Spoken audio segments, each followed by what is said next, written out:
talked about patterns. I've talked about patience. I've talked about power. I've talked about position. I've talked about posture. And now we need to talk about presence. The presence. The presence of God. It is all useless if it is outside of the presence. It will not work if it is outside the presence. You can fast and pray for 21 days. You can fast and pray for as long as you want. You can go to the mountain and you can pray in the spirit for 40 days and for 40 nights. You can call unto God, but without the presence of God, if the presence of God does not come down, all your efforts are futile. If the presence of God does not come down, all your efforts are not going to make sense.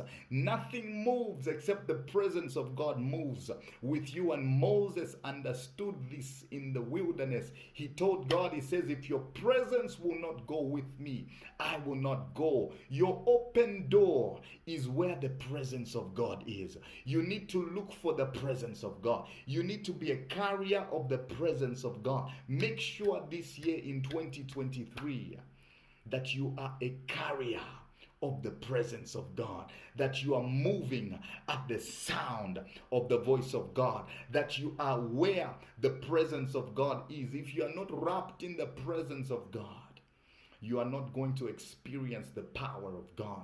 You are not going to experience the open doors that He has prepared for you. God has prepared many open doors for you, but in order for you to enter those open doors, you need to carry the presence of God. In order for you to have new patterns in your life, you need to carry the presence of God. In order for you to have patience, you need to carry the presence of God, because patience is a fruit of the Spirit. In order for you to be endowed with power, you need the presence of God. In order for you to know what place you need to be in order for you to know your position, you need to be in the presence of God. Where the cloud of the presence of God goes, that is the place of power, in the name of Jesus. So we declare and say, open doors are moving in your life. Your posture must be right in the presence of God.